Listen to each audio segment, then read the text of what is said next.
Hello student, कैसे हैं आप सब। बहुत बहुत स्वागत है आपका हमारे चैनल एमयू एजुकेशन सर्विसेज में। हम यहाँ एमबीए सेकेंड सेमेस्टर का एक सब्जेक्ट प्रोजेक्ट मैनेजमेंट कवर कर रहे हैं। हमने हमारी पिछली वीडियोस में प्रोजेक्ट मैनेजमेंट का यूनिट 1 कंप्लीटली कवर किया हुआ है। अगर आपने वो वीडियोस नहीं देखी तो आप जाकर वो वीडियोस देख सकते हैं। आज हम प्रोजेक्ट मैनेजमेंट का यूनिट नंबर 2 का टॉपिक फर्स्ट यहाँ कवर करेंगे, जो है role of the project manager, selecting the project manager. हम यहाँ डिटेल में पढ़ेंगे कि प्रोजेक्ट मैनेजर क्या होता है, उसके अंदर क्या क्या स्किल होने चाहिए, क्या क्या उसकी कैरेक्टरिस्टिक्स होती है, उसकी इंपॉर्टेंस क्या है। हम यहाँ डिटेल में इस वीडियो में कवर करेंगे।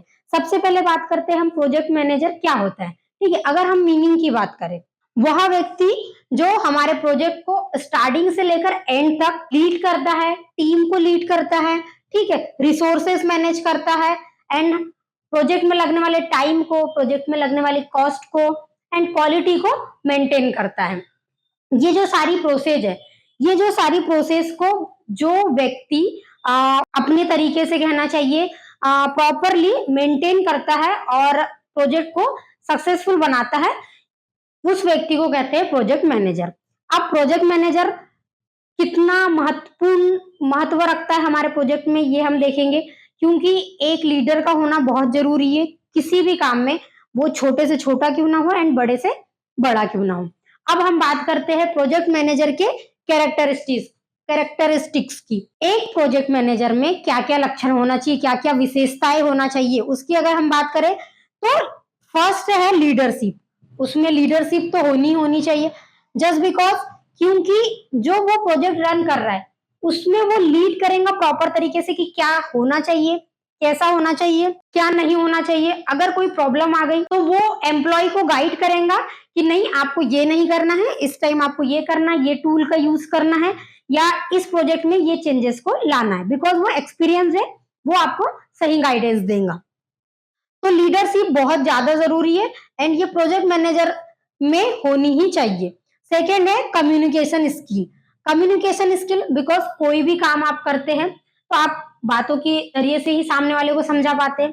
एक प्रोजेक्ट मैनेजर है, अगर आप एम्प्लॉय है, आपको उसे कोई बात समझानी है, कोई भी बात उसे समझानी है कि ये काम ऐसे करना है, ऐसे नहीं करना, या किसी ने लीव ले लिया, वो लीव मांग रहा है और आपको नहीं, तो आप का जो कम्युनिकेशन है वो इतना स्ट्रांग होना चाहिए कि आप उसे स्ट्रांगली समझा पाए, क्लियरली समझा पाए एंड वो अंडरस्टैंड कर पाए, ताकि इससे क्या होगा कि आपका काम कोई हैम्पर नहीं होगा। ठीक है, आपका प्रोजेक्ट कंटिन्यूसली चलता रहेगा। तो जो एक प्रोजेक्ट मैनेजर है उसका जो कम्युनिकेशन है बहुत ही ज्यादा स्ट्रांग होनी चाहिए।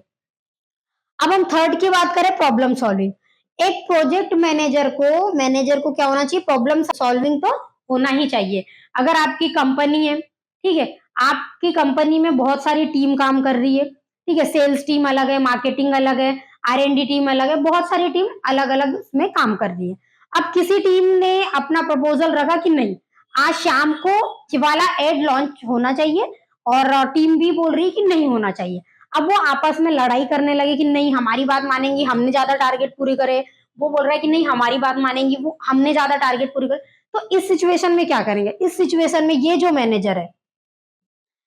मैनेजर है ये यहाँ की प्रॉब्लम को सॉल्व करेगा अपने गुड कम्युनिकेशन स्किल के साथ। वो दोनों के साथ बैठ के बात करेगा, दोनों को अच्छे से समझाएगा एंड कोई एक बीच का रास्ता निकालेगा जिससे टीम ए भी हर्ट ना हो एंड टीम बी भी हर्ट ना हो। तो जो मैनेजर होता है उसे प्रॉब्लम सॉल्विंग होना चाहिए। ऐसे नहीं, अगर वो कोई भी एक साइड डिसीजन लेगा तो टीम ए के साइड लेगा, टीम बी नाराज हो जाएंगी, उसका काम वैसे बिगड़ गया, वहां पे प्रोजेक्ट उसे कंप्लीट करना है। तो टीम ए टीम बी दोनों को खुश रखना बहुत ज्यादा जरूरी है। उस प्रॉब्लम का वो एक आसान सोल्यूशन निकालेगा जिससे टीम ए टीम बी दोनों एक साथ मिलकर काम करेंगे। अब फोर्थ हम देखते हैं टाइम मैनेजमेंट। जो मैनेजर होता है, एक प्रोजेक्ट हमने ले लिए, एक हमने प्रोजेक्ट ले लिए कि हाँ ये 3 महीने या 3 से 6 मंथ का है ये प्रोजेक्ट, हमें एक मोबाइल ऐप बनाना है।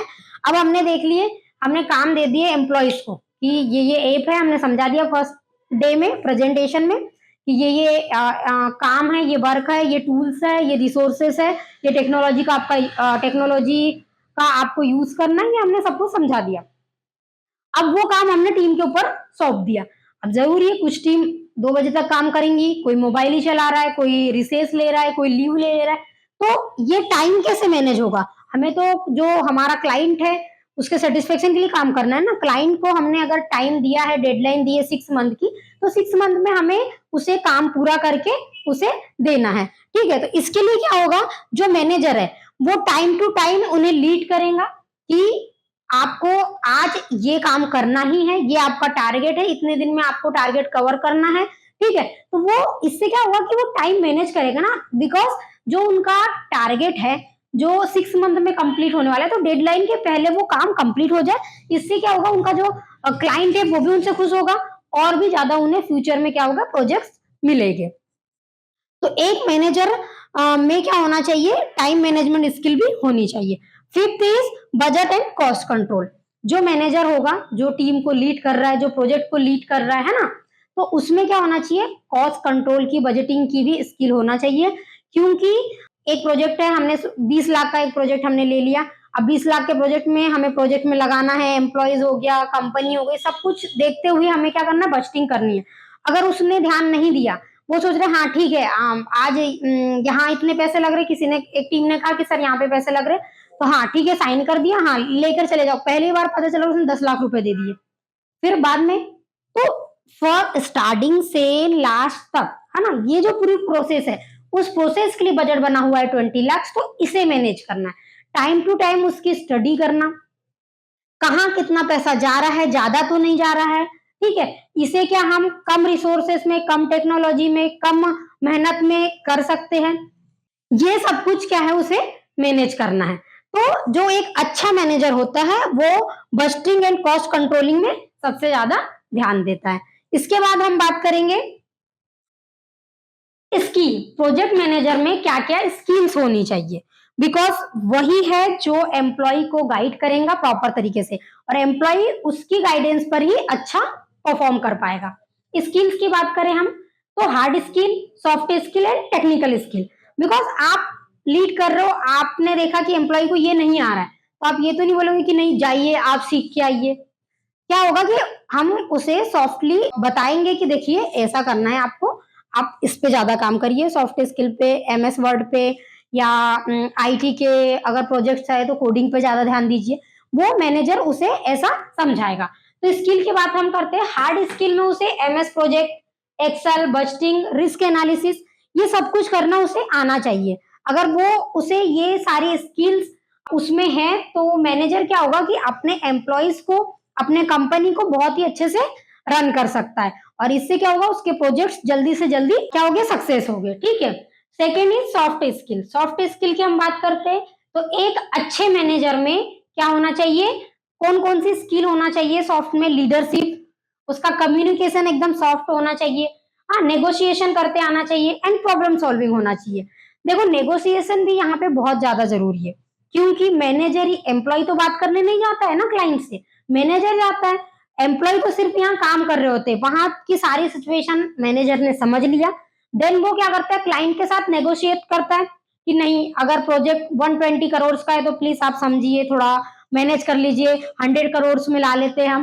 तो वो अपनी कम्युनिकेशन स्किल दिखाकर वहां पे बेस्ट कम्युनिकेट करके क्या करता है, वहां पे नेगोशिएट करता है। तो मैनेजर पे ये स्किल्स होनी चाहिए, वो टीम को अच्छे से गाइड करे। टीम अगर अपना काम प्रॉपर तरीके से सही टाइम पर नहीं पूरा कर रही है, तो वो उसे सही तरीके से गाइड करके वो काम पूरा करवाए। देन प्रॉब्लम सॉल्विंग, अगर नीचे के जो हमारे एम्प्लॉय काम कर रहे हैं, उनके काम में, उनकी टेक्नोलॉजी में कोई भी क्या हो रहा है कि प्रॉब्लम आ रही है, तो उसको वो मैनेजर तक अगर वो बात जा रही है, तो मैनेजर उसे सॉल्व करे, ये स्किल उसमें होनी चाहिए। एंड थर्ड बात करते हैं हम टेक्निकल स्किल।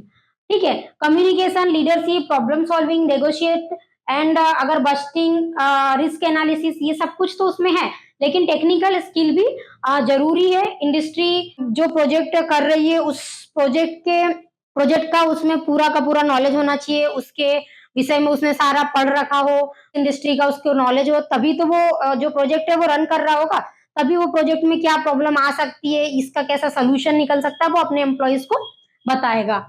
फिर अगर वो आईटी प्रोजेक्ट कर रहा है तो उसे कोडिंग आनी चाहिए। ठीक है, सॉफ्टवेयर के बारे में नॉलेज होने चाहिए। तो technical skill, soft skill and hard skill क्या है, ये तीनों स्किल एक मैनेजर में होनी चाहिए, जिससे क्या होगा, जो भी वो प्रोजेक्ट करेंगे वो प्रोजेक्ट सक्सेसफुली वो रन कर सकते हैं।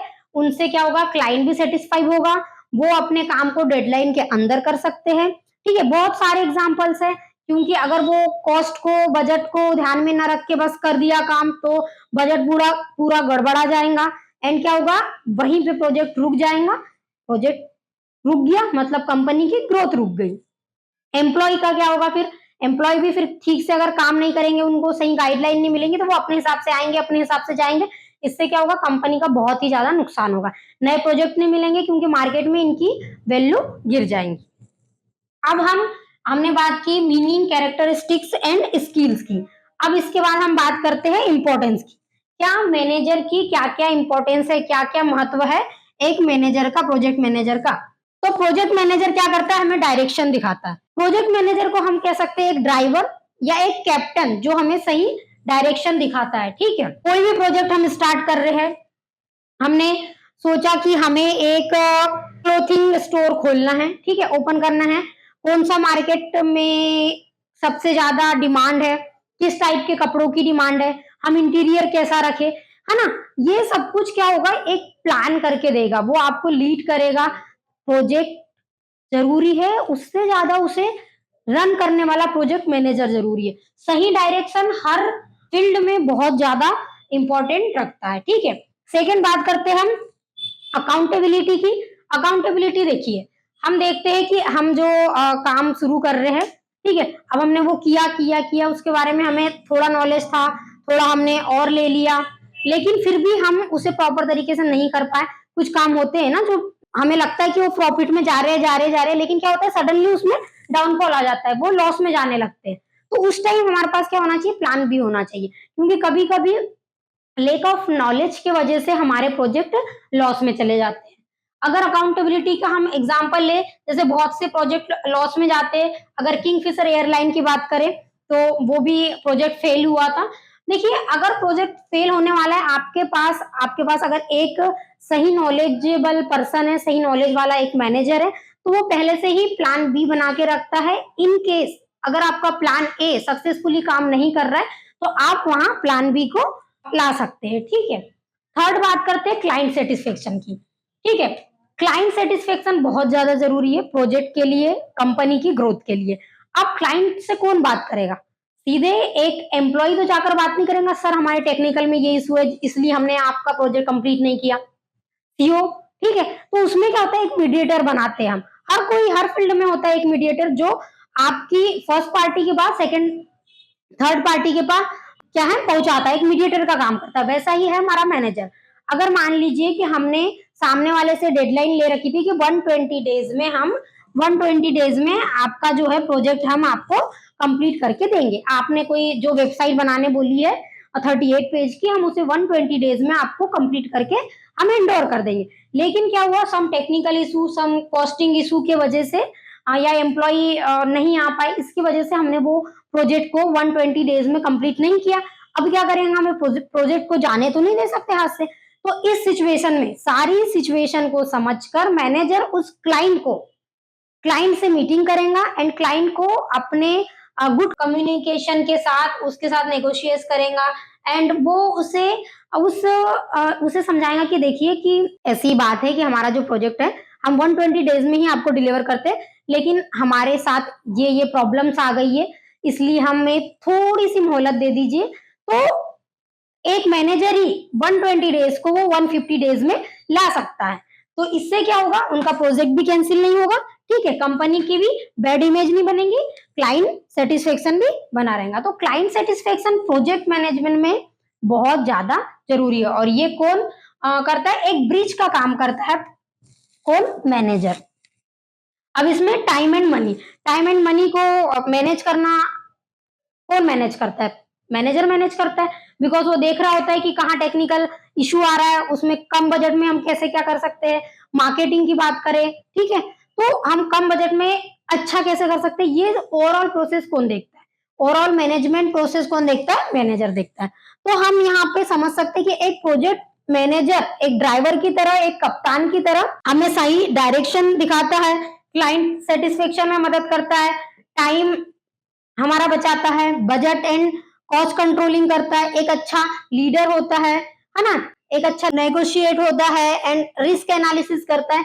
ये सारी स्किल्स उसमें होती है। ठीक है, तो हमने आज के वीडियो में क्या देखा है कि प्रोजेक्ट मैनेजर क्या है, प्रोजेक्ट मैनेजर कैसे काम करता है, प्रोजेक्ट मैनेजर की कैरेक्टरिस्टिक्स क्या है, प्रोजेक्ट मैनेजर की स्किल्स क्या है एंड प्रोजेक्ट मैनेजर की इंपॉर्टेंस क्या है। हमने ये चारों पॉइंट इस वीडियो में हमने डिटेल में कवर किया है। ठीक है, आप अगर एग्जाम देने के लिए जा रहे हैं एमबीए के, तो इसमें इस पॉइंट्स के साथ आप इसको डिस्क्राइब कीजिए एंड डिस्क्राइब करने के बाद आप एक एग्जाम्पल भी लिखिए, और एग्जाम्पल मैं फिर से कहूंगी कि जो करंट में चल रहा है वो एग्जाम्पल लिखिए, लाइक मेट्रो, बुलेट ट्रेन, ठीक है, एलपीजी प्रोजेक्ट, ये सारे जो एग्जाम्पल्स है इनको अपने एग्जाम्पल्स में लिखिए। ठीक है, मिलते हैं हम नेक्स्ट वीडियो में। अगर आपको ये वीडियो पसंद आई हो तो प्लीज लाइक एंड सब्सक्राइब कीजिएगा। Thank you so much.